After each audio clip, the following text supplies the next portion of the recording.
ವರಿಷ್ಠರಾದ ಸನ್ಮಾನ್ಯ ಶ್ರೀ ಡಿ.ಕೆ. ಶಿವಕುಮಾರ್ ಅವರು ಮತ್ತು ಶ್ರೀ ಡಿ.ಕೆ. ಸುರೇಶ್ ರವರನ್ನ ಸಿಬಿಐ ದಾಳಿ ಮಾಡುವುದರ ಮೂಲಕ ಅವರ ಒಂದು ಶ್ರೇಯಸ್ಸನ್ನ ಏಳಿಗೆಯನ್ನ ಹತ್ತಿಕ್ಕುವಂತ ಪ್ರಯತ್ನವನ್ನ ಮಾಡ್ತಾ ಇದೆ. ಇದು ಒಂದು ದ್ವೇಷದ ರಾಜಕಾರಣ.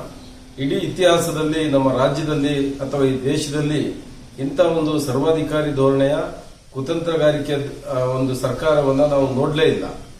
ಇವರು ಭಾರತೀಯ ಜನತಾ ಪಕ್ಷ ದ್ವೇಷದ ರಾಜಕಾರಣವನ್ನ ಮಾಡುತ್ತೆ ಅನ್ನೋದಕ್ಕೆ ಪವರ್ ಟಿವಿಯನ್ನ ಅವರು ಏನು ಮುಖ್ಯಮಂತ್ರಿಯವರು ಅವರ ಕುಟುಂಬದವರು ಒಂದು ಭ್ರಷ್ಟಾಚಾರವನ್ನ ಮಾಡಿದ್ರು.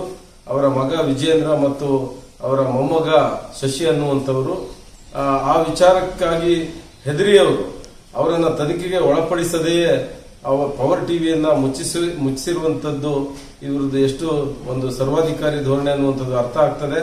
ಒಂದು ಕೆಟ್ಟ ಪ್ರಜಾಪ್ರಭುತ್ವಕ್ಕೆ ಮಾರಕವಾದಂತಹ ಒಂದು ಆಡಳಿತವನ್ನ ಇವರು ಕೊಡ್ತಾ ಇದ್ದಾರೆ.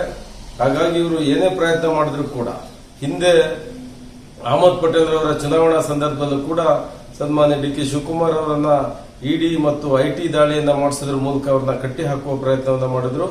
ಆದ್ರೂ ಕೂಡ ಅಹಮದ್ ಪಟೇಲ್ ರವರನ್ನ ಗೆಲ್ಲುವನ್ನ ತಡಿಲಿಕ್ಕೆ ಈ ಬಿಜೆಪಿಯವರಿಗೆ ರಾಜ್ಯ ಮತ್ತು ಕೇಂದ್ರ ಸರ್ಕಾರಗಳಿಗೆ ಸಾಧ್ಯ ಆಗಲಿಲ್ಲ.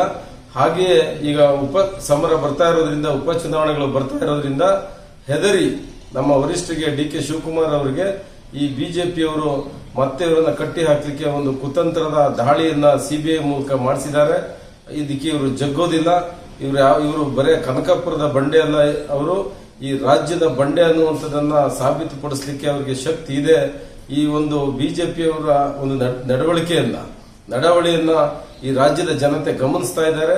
ಈ ಒಂದು ಸಂಸ್ಕಾರಯುತವಾದಂತಹ ಈ ರಾಜ್ಯದಲ್ಲಿ ಇಂಥ ಒಂದು ಬೆಳವಣಿಗೆಯನ್ನ, ಕೆಟ್ಟ ಆಡಳಿತವನ್ನ, ಭ್ರಷ್ಟಾಚಾರ ಇರುವಂತಹ ಒಂದು ಸರ್ಕಾರವನ್ನ ಗಮನಿಸ್ತಾ ಇದೆ.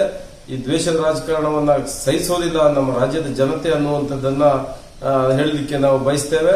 ಇದು ಬಿಜೆಪಿಗೆ ಹಿನ್ನಡೆಯಾಗ್ತದೆ.